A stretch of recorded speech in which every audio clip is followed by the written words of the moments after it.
Hello and welcome to So Easy. Today we're going to be sewing the graffiti dress. This is one example that I've sewn here in a kind of bright flame almost fabric. I just want to talk you through some of the features. Up at the top here you can see that it's sleeveless, and the shoulders here are quite narrow, so it's been narrowed up here to show a little bit more of your tan. It's got a scoop neck at the front, and the arms at the front and at the back have been cut in a little bit to make the armholes larger, but not so much that it's not cut in so much like a racer back or something on the back that you need a special bra, so you can still wear a normal underwear with this one. And then on the back it also has a V back, but again it's comfortable and cool, but it doesn't go down low enough that you're going to be showing your underwear, so you can still wear regular underwear with this. The dress also has a contrast band here through the center, and the bottom of the band is where your natural waist will be, and at the bottom it's got a circle skirt. So people have asked me to talk a little bit more about fitting, so I'm just going to have a look with you at the pattern pieces and give you a few fitting tips to make sure hopefully you get the best fit possible on this dress. So first of all, when we talk about fit, there's a difference in fit with knits and in woven fabric, and this one is a knit fabric, so these dresses are made with a stretch fabric. In stretch fabrics you can get fabric that either stretches in one direction, so it will stretch across its width between the selvage edges, or you can get fabric which stretches in both directions, and my graffiti fabric is like this, so it stretches that way but also it stretches that way. And the stretch in the fabric, so the amount of stretch and the direction of stretch, is going to affect the fit on any of your knit garments. So the fabric here, this is an ITY knit, but it's very lightweight and soft and drapey. It's also very stretchy on the cross grain, not so much on the lengthwise on this one. However, my graffiti dress, the second one I'm going to do, the fabric is heavier, so it's a heavier weight, it's not as thick, but it's very springy and has plenty of stretch in it in both directions. So the dress as drafted has a full circle skirt, and that uses quite a lot of fabric, so it's quite heavy. And what you can find is if your fabric stretches in both directions, so we've got our bodice up here for example, by the time you've added on quite a long heavy knit skirt, it can actually cause the fabric to stretch. And so where you've measured for your waistline on the skirt, because of the weight of the skirt pulling it down, the bodice fabric can actually stretch a little bit, and when you wear it, the waistline ends up a little bit lower than you intended. And I've got quite a long circle skirt on this one, and because it is so very stretchy, that's what's happened. So although I thought it was going to be fine, it's not off by about very much. If I was really picky, the waist is about ½ an inch probably lower than my natural waist when I actually put it on, so it's not difficult or uncomfortable to wear, but when I do it with my second fabric I'm going to make some alteration for that. So let's have a look at our pattern pieces. This is the back bodice, you can tell because this has the V in the back, and this is the back waistband, and I've turned over ½ an inch at the top and the bottom of my waistband, because the bottom seam allowance will hit the skirt, the top here fits the bodice. I've also turned over a ½ inch seam allowance on the bottom of the bodice, and if I put these two together like that, that's how they would look and fit once sewn, and I can therefore measure the length from the bottom of the waist up to the shoulder and check the length of the completed pattern with my own body measurements. So I know that I sewed it exactly as is from my first dress, and because of the long heavy skirt it just pulled it a little bit longer, so I'm going to make a small adjustment on this one, because this fabric, I'm actually going to have a shorter skirt, but the fabric is still quite springy, and I think I can still take about ½ an inch off. In terms of where you can take it, you could slash around here and just take a little bit, or lengthen it if you need to. Same at any of these points, because the piece at the bottom here is pretty square, so you can adjust that fairly easily. In my original fabric it had a lot of black and it looked good with the black contrast. This one doesn't have so much black, so I'm still going to use a black contrast band, but I've decided to make it a little narrower for the second one. So I'm actually going to take 1/2 inch off the bottom of my waistband here when I use this piece to cut out my contrast. So that's just a simple way that you can change the length. Just consider how much stretch you have in your fabric. Not all knit fabrics will stretch in this direction, in which case you don't have to worry about that. But compare the pattern measurement to your body measurement to determine how much length you might need to add or take away from your bodice. Let's have a look now at the skirt, because there's some options with that one. So here's our very simple pattern piece for the skirt. It's a circle skirt and it's cut on the fold. So this basically is a quarter of a circle. Up here you have all of the lines for the waist measurement. So you check the key on your pattern to see what size that you need and cut your waistline here on this smaller circle according to your pattern size. Then what you want to do is take your tape measure and measure from your waist down to the point where you want the finished skirt length to be. So if you want your finished skirt length to be 19 inches, for example, you make a note of that. And then you need to add on 1/2 inch for your seam allowance here, and whatever seam allowance you're going to use at the bottom. If you're just going to turn up a narrow 1/2 inch hem, then add 1/2 inch there. So for my example, on my 19-inch skirt, I would actually need it to be 20 inches long in total, because I would need to allow for a 1/2 inch seam allowance top and bottom.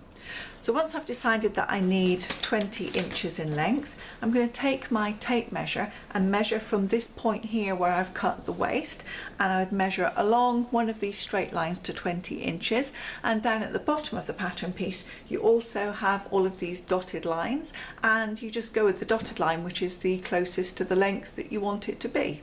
So there's plenty of dotted lines at the bottom, and then you can just cut here and here, and you'll have a perfect quadrant that you can use, and it will end up with your skirt being the length that you want. It's difficult otherwise to change the length on a circle skirt. Otherwise it's not the same as with a straight skirt where you can just chop off straight at the bottom. So that's why you have all of the options at the bottom with the dotted lines there. So measure along the side till you get the length that you want, including your seam allowance, and then cut out your pattern piece. Once you have your pattern pieces, you'll end up with 1 for the skirt, 2 for the bodice and 2 for the waistband, and use those to cut out your fabric. And then we'll have a look at sewing, and sewing this one is really straightforward. It's not going to take us long at all. So everything's cut and it's now time to start our sewing, and I've got my 2 back bodice pieces and the 2 back waistband pieces here, and I've matched them right sides together down at the bottom, as you can see, so that when it's sewn the band will come out at the bottom of the bodice like this. So I'm now going to take these over to the sewing machine. I'm actually going to use my serger on much of my dress, but you don't have to. I didn't have a serger for a long time when I started sewing, so you can just use a regular sewing machine. But if you do that, of course, remember to use a stitch which is going to stretch, because the waistband of your skirt is going to be quite fitted, but in order to get it on you will need to stretch the fabric like when you put a t-shirt on. So make sure that you're using a zigzag stitch or some kind of stretch stitch on your machine, so that that's not going to pop when you put your dress on later. Okay, so I'm going to sew these 2, and then we need to do exactly the same really for the front. So the 2 back bodice pieces are done, and I've just pressed my seam allowances down towards the waist of the dress. So now it's time to do exactly the same on the front. Of course, the front is cut on the fold, so we just have the 1 piece, and the same with the band at the bottom. The band is also in 1 piece. So if we stitch this right sides together at the bottom of the bodice, then that will look like that. So I'll go and sew mine now. Our next step in the sewing is an optional one, and here you can see on the bodice here at the neckline and around the armhole edges I've added some knit stay tape. It just helps to stabilise these edges, makes them not quite so stretchy, because I don't know if you've ever had it, but everything seems fine, and then you turn over an edge, particularly around a neckline, and sew that edge only for it to then to go kind of wavy and wobbly, almost as if it stretches during the sewing process. And that can happen especially if we look at the front neckline just here. At this point we're actually sewing, you know, with the stretch of the fabric as it's stretching like that, and our stitches can cause the fabric to stretch out. So I'm going to add a knit stay tape around the armholes and neckline on both the front and the back. If you don't have it, no worries, you'll probably be fine, but I just like to have that extra little bit of security against the knit waviness that I don't like the look of. Our next step in the sewing is just to join our shoulders. So I'm joining the front and the back together, right sides together at the shoulders. When you do that, just make sure that the straight lines are here for the back and that the armholes on the back are on the outside, the same as they are on the front, just so that the two back bodice pieces aren't muddled up. Now it's time to join our centre back bodice. So where we've got the V back, that comes to here. We've got these points where the waistband meets, so we want to make sure we put a pin in there and make sure that's going to be level when we sew. And then when we come up to the top here, later on we need to turn a 1/2 inch. So these edges will both turn back, front and here, to give us our V. So if we sew all the way up to the top, we then won't be able to turn them. So what I'm going to do is actually return now to the regular sewing machine, and I'm going to sew my centre back seam here first of all. So where I have, if I mark the fabric, this point here, where our V turns to the centre back seam, I'm actually going to stop sewing or start sewing a 1/2 inch below that. Then that's going to give me that little bit of turn that I need to create a nice neat V at the back. So I'm going to start 1/2 inch down from here and sew all the way down to the bottom. Our next step is to sew this neckline edge. So where we have our little point at the bottom down here, you're going to start by opening that out, and you'll see that because of that 1/2 inch that you've left just there, you get a nice even spread that you can spread those seam allowances out at the bottom of the V. And then as we come all the way around, you continue to pin a 1/2 inch over onto the wrong side. And down at the front here, where you have the steepest part of the curve, if like me you have used some knit stay tape, you may find that you've reduced the amount of stretch in your fabric just here, and although it helps to keep it nice and neat, it can then be a little bit too tight when you come to turn what's basically a smaller edge over to a larger edge. So you can add just a few little snips into the edge of the fabric around this point, and that will help that curve lay nice and smooth. So I'm now going to sew all the way around the neckline edge, and then I'll also repeat the same on here. So again, I'll turn a 1/2 inch to the wrong side, and you see where we have the steepest part of the curve on the armholes just here. Here is where, if I need to, I can add just a few little snips into the fabric. So I'm going to complete the neck and both of those armholes now. So that's the bodice of the dress now completed and finished, and all the necks and armholes and everything is done, and I've given it a nice press to make sure it all lies nice and flat. So now we need to attach our skirt, and I'm going to start on the back because I have a centre back seam here to help me. So I've just taken my skirt piece and folded it in half here at the waist, and just make a little snip just here in the center so that I can attach that to the center here and make sure everything's going to lie evenly. Now you may have noticed that the back of the bodice is actually a little narrower than the front is, and that's just for a nicer fit, because we do tend to be narrower across the back than we do in the front. So our skirt here is going to be a little bit wider. Although it's the same size as the front, we need to just ease it a little more into the back than we do on the other one.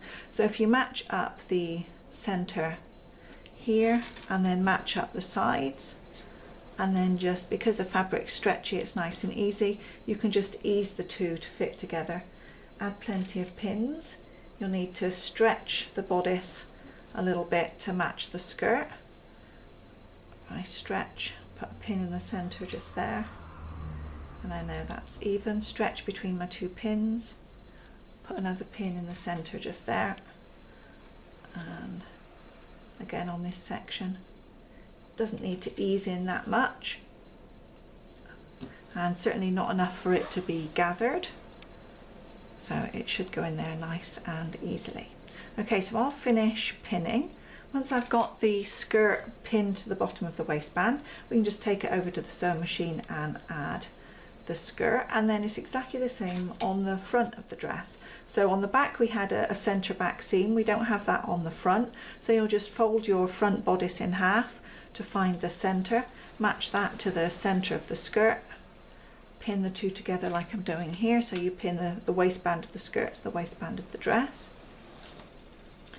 and then it will look like this. So I'm now going to take this over, sew that seam, do exactly the same for the front of my dress, and then we can try it on and see how the fit looks. So my skirt is sewn on front and back, and everything is looking good, and it's now time for us to just sew our seam allowances, the side seams rather. So I'm going to match the point under the arm, match these points at the waist where the waistband is, so that we get a nice continuous line around the body. If everything's been sewn correctly, hopefully my seam allowances there and the lines all meet up. I can just pop a few pins in this side seam.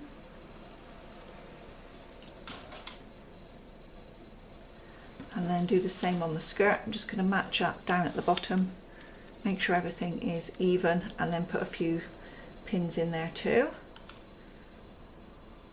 So this is just a nice long straight seam. Now if you've tried your dress on and you do decide that you need to make any fitting adjustments, you can do it now in your side seams. So if you needed to bring in a little bit at the waist to give yourself a little bit more definition, if you've got a nice narrow waist, then you can do that now. You don't have to follow the edge of the fabric. If you need to adjust it a little bit to make it narrower in places, you can. Okay, so there's my side seam pinned. I'll do the same on the other, and then I'm just going to sew from top to bottom on both sides.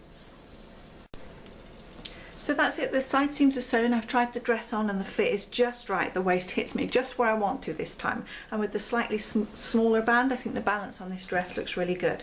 So I'm happy with this. I'm loving this graffiti fabric. I will provide a link for where I got the fabric. I don't obviously know at this point whether they'll still have any or not, but if they do, then do try some of this. It is really awesome. I'm hoping it's going to make me look younger. Who knows? We can all hope, can't we? So the only thing to do now is to just finish the hem on my dress. I'm just going to turn up a plain 1/2 inch hem, the same as I did around the arms and neck, but you can do a twin needle hem or even leave it raw. In fact, this fabric is the kind of stuff that you see in the store that usually doesn't have a finished hem on it anyway, so I may even take the lazy option and leave it raw and see how it goes. So thank you very much for following along with the graffiti dress tutorial. Do hop over and download the free pattern, and I hope that you'll come over to our sewing chat group and show some pictures of your finished dress. Thanks very much for following along. Bye bye.